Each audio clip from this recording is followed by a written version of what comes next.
Stand by, Friday Sews.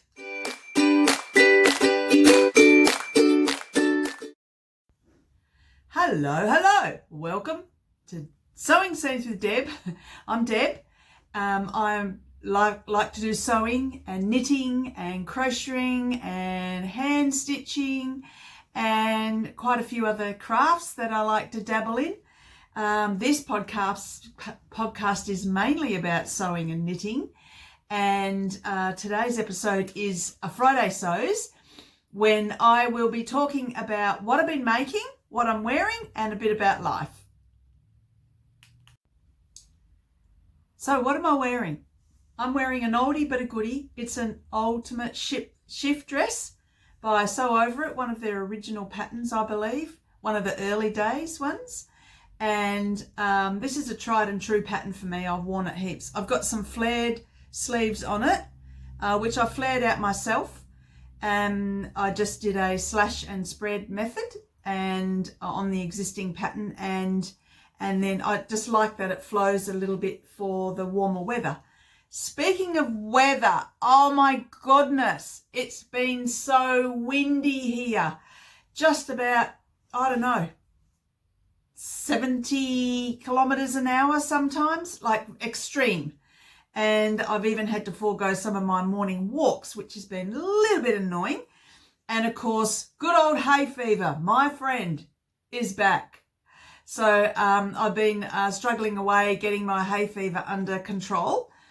And I know that it is activated by this terrible wind. So they're easterly winds, which means they come across the land, because we're almost on the west coast. Where my place is, it's 20 something kilometers from the coast. And so anyway, easterly winds are bringing all the pollen and everything from all the farms way out east. So good times, hey?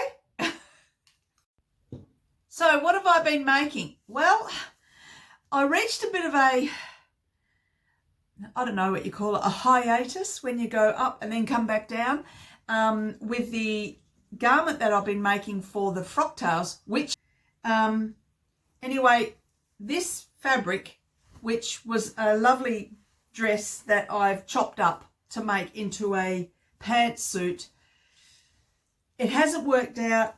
The pants were too tight. The fabric is stunning. I'm going to have to make something else out of it, but I'm throwing out the idea of making that pantsuit. I am over it and I'm ready to throw it in the bin.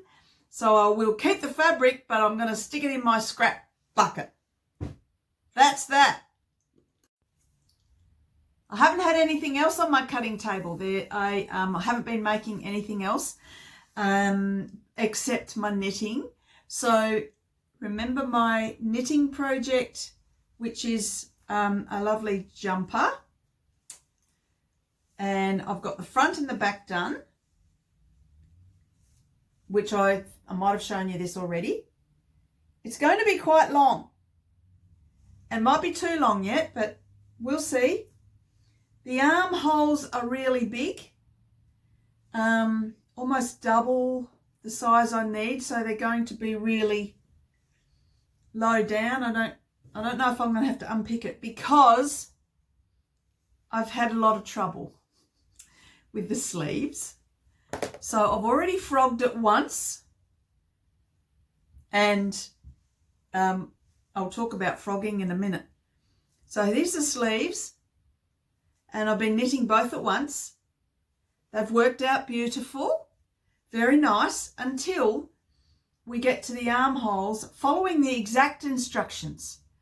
And the instructions are good, but I feel like there's something missing, because that's what I had to pull out, because the sleeve hole was never going to go into that large hole on the top. So I've frogged this out already once, and I'm trying to do my version of how I think it might fit. That's not going to work. I'm going to have to frog it again, pull it out again, back to the start of the casting off of the armhole. So I feel like I want to throw it over my shoulder and not keep doing it and pick it up later to finish it.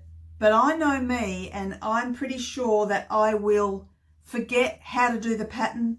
I'll start mucking it up. So I really I want to persevere and stick with it and finish it, even though everything inside me is saying just stop for a while because you keep making mistakes. So I'm going to stick with it against some of my better judgment in a way. So about frogging, thank you to a lovely podcaster I was watching, and I forget who it was that I was watching because I watch a lot of knitters. They were saying about frogging, and now frogging comes, the term frogging comes from the word ripping it back. When we're ripping it back, what frog does a sound does a frog make? Rip it, rip it, rip it back. So that's frogging, apparently. So frogging, and the other thing you can do is you can tink it back. So tinking it is when you unpick one stitch at a time. You just unpick one by one by one by one. So you tink it back. I have tinked back for row after row after row. Not on this project. I've done it on another project, and it's very slow process, but sometimes it's worth it if it's a complex pattern and it's hard to get the threads again. So there are a few tricks in knitting that, I'm learning, and you're never too old to learn, I say, and there's always a lot to learn. So thanks to those people that are teaching me all that stuff on my friend YouTube. And what else has been happening? Well, not a lot of sewing. I've been doing a little bit of hand sewing and starting another pair of socks, but I've only done 2 rows. I won't talk to you about that yet. Not a lot going on. But a bit about life. Well, my struggles with hay fever. That's happening. My struggles with figuring out what to make for frock tails and being completely frozen with indecision. That's been annoying me. So I've been annoying myself with that. And I did go away for the weekend last week. So I was away for a few days.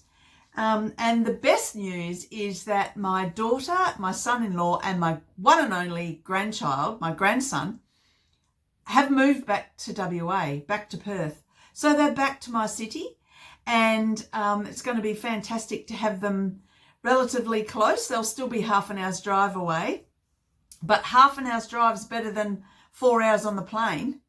So that's going to be exciting. I've already had him here for a day. So my activities throughout each week are going to change somewhat, and they will include him. So he's 4, so there's a lot of exciting things to do with him. So that's very exciting, and but time consuming and mind consuming, like thinking consuming.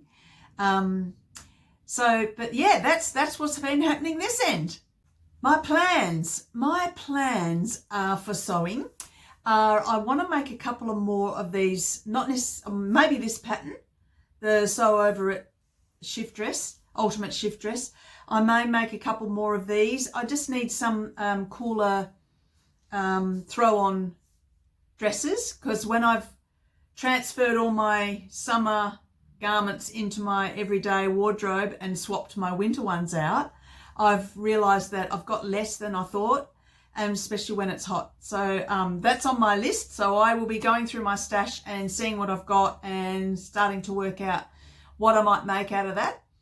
And so that's on the agenda. As I said, I want to knit those pair of socks. I just want to have a pair of socks on the go. And I'm going to start my Christmas making. I haven't even decided what I'm making yet, but I know that I will be making some things for Christmas gifts, and I don't want to leave it late like I did last year and the year before and the year before. I want to try and get ahead of the game. I think we're 8 weeks out or 7 weeks out, so we've got time, and I want to crack on with that. So that's part of my plans as well. That's it from me today. Thank you for watching, and I will say farewell to you until we meet again. Happy sewing, stay well, and I shall see you next time. Okay, bye.